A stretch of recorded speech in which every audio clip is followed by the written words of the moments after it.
Hello, students. Hope all of you are healthy and safe wherever you are. I'm Dr. Gauri Dhingra, Assistant Professor, SSGN Subodh PG Autonomous College, Jaipur. Today, I will teach you job evaluation, that is the part of HRM and compensation management both. Very useful for BCom, MCom, BBA, and MBA students. Today, I will cover meaning of job evaluation, objectives, process, and methods. Coming up to the meaning of job evaluation, it is the rating of jobs in an organization. This is the process of establishing the value or worth of the job in a job hierarchy. It attempts to compare the relative intrinsic value or worth of jobs within an organization. Thus, job evaluation is a comparative process. In simple terms, we can say that job evaluation is the process of determining the worth of the job.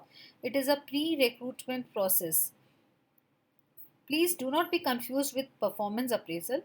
It is a process of determining the worth of the job holder and a post recruitment process.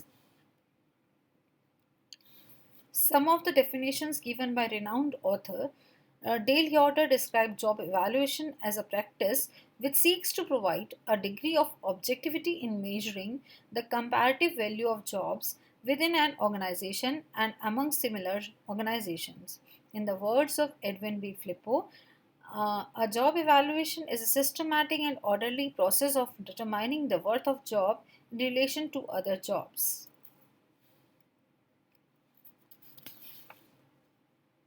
The starting point to job evaluation is job analysis. No job can be evaluated unless and until it is analyzed.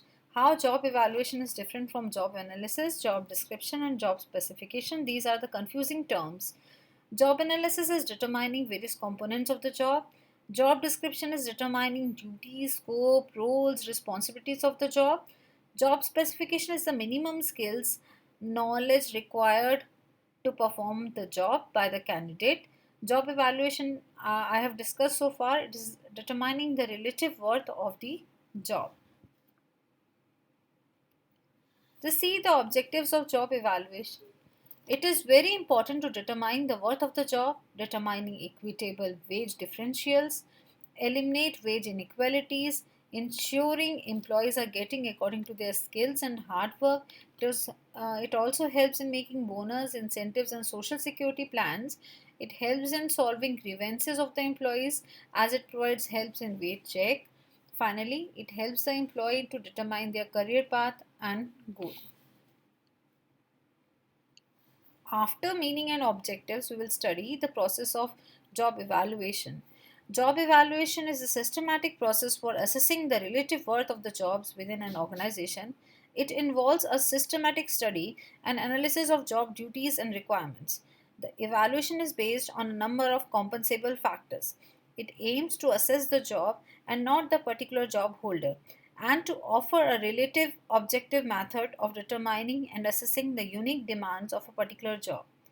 Job evaluation is a step by step process which is completed after the successful completion of, of the phases. It involves objective. It is the first point. We identify why and when we are doing job evaluation. What are the objectives of the organization and what is the vision and mission of the organization? Next is job analysis. It is a process through which required information about various aspects of the job can be obtained. Written job descriptions are then prepared to contain the information. It has two dimensions: job description and job specification. Job description, a profile of job information, is prepared to indicate the duties, responsibilities, and working condition of work. It explains what the job entails. Whereas job specification indicates preparation of a specification statement which explain the necessary skills, knowledge, and abilities required to perform the job. Next point is job evaluation program. In the job evaluation program, we will identify job rating methods like ranking, point rating method, factor comparison, and so on, that we'll discuss in the next topic. Next is wage survey. After that, we will compare the worth of the job with the worth of the job in the market. Finally, we fix a monetary value. After rating the worthiness of each job, a pay structure is determined and the money for each job is allocated. It means it is the arrangement of paying rewards, compensation for each job according to its worth or value.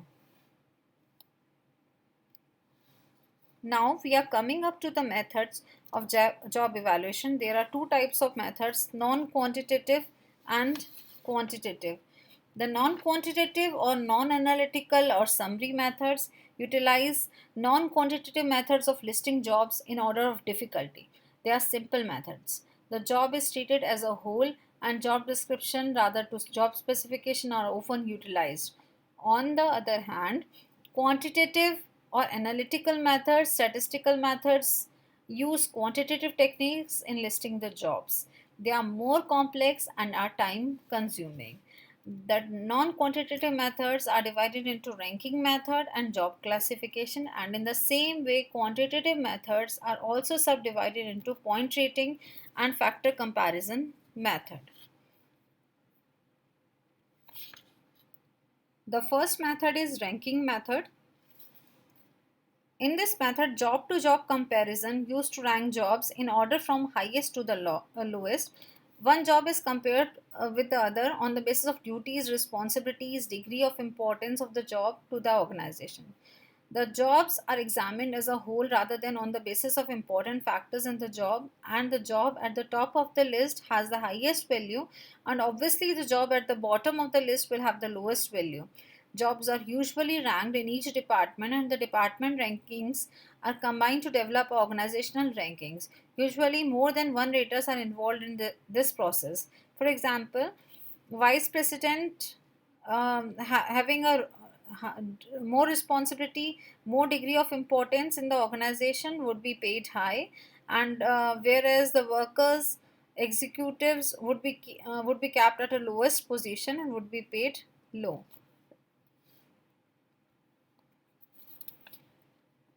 Ranking method is divided into two parts, alternative ranking method and paired comparison method.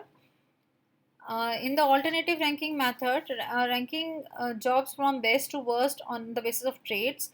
This method is used to indicate the job who is the highest on the compensable factor being measured and also the job who is lowest, alternative between highest and lowest until all jobs to be rated have been addressed. Next, paired comparison method, a part of ranking method only. In this method, we will compare each job to another job and rank. Left hand column, job will be compared across the top. If the job is higher ranked, then we will mark 1, and if the job has lower responsibility skills, then we will mark 0. See, the job D is compared to A, that is that has higher responsibility, higher role, marked A, and then compared to other in the same way. Total is 3. That means job D is a high grade job and job A is a low grade job.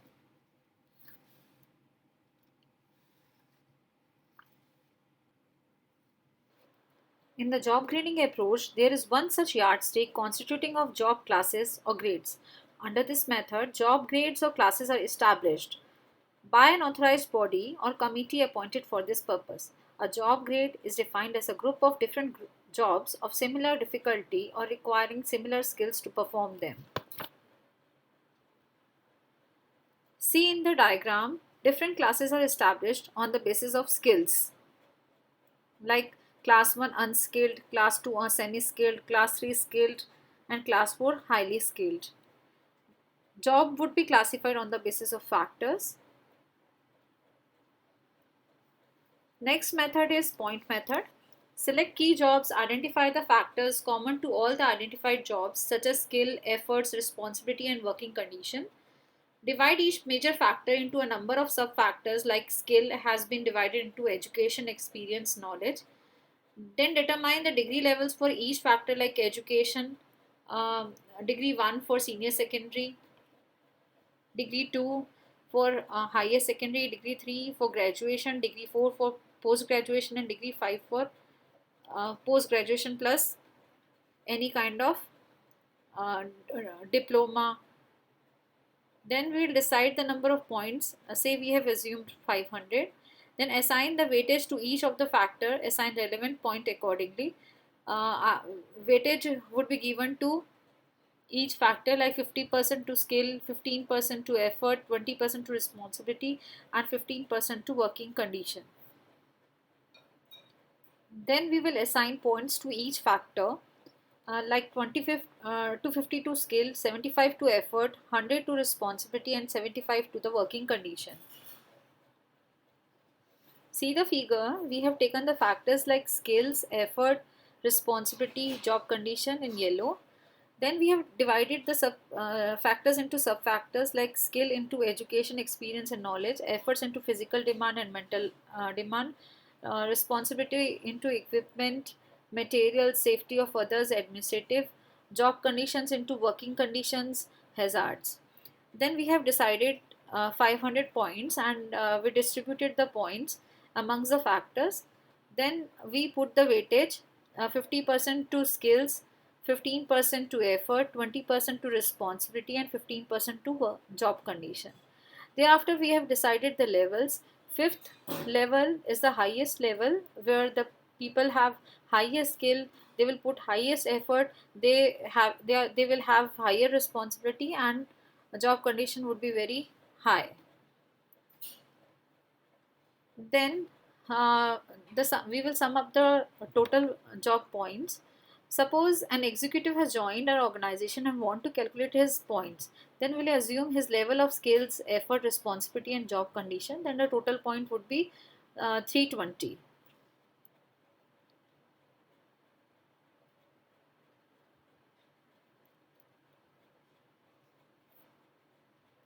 Finally, we will assign the monetary value to the points. Finally, see 320 points lies in the scale of 300 to 400 daily wage rate. Next is factor comparison method. It is a combination of ranking and point rating method. It includes ranking of jobs in respect of compensable factors. Then money wages are assigned to the job depending upon the ranking. Here, each job is ranked according to a series of factors. All jobs are compared to each other to determine their relative importance by selecting compensable factors common to all jobs. There are 5 factors we have taken: mental requirement, skill, physical requirement, responsibilities, and working condition. Then pay will be assigned in this method by comparing the weights of the factor required for each job. That is, the present wages paid for the key job may be divided amongst the factors weighted by importance. So the wages are assigned to the job in comparison to its ranking on each job factor. The basic pay for each key job is divided across each factor basis the rank of that factor. This should reflect a range from the lowest to the highest. We will follow this process. First, we will select the benchmark jobs, then we will select the factors, we'll rank the jobs, then assign money value, and then compare the job with the benchmark jobs. See the figure, we have taken some jobs like tool maker, mechanist, electrician, assembler, and janitor. Then we have determined the factors like skill, mental requirement, physical requirement, responsibility, and working condition. Then we have ranked each job, given one first rank where more skill required and 5 where less skill required, from 1 to 5. Then we decided the money value of each job. Example, 20 to tool maker, 18 for mechanist, 16 for electrician, 14 for assembler, 12 for janitor. On this basis, now if we want to appoint painter, we can easily set his wages on the basis of skills, mental requirement, physical requirement, responsibility, and the working condition. Hope you have understood the concept. This chapter is completed. Thanks. Kindly like, share, and subscribe my channel. Thank you so much.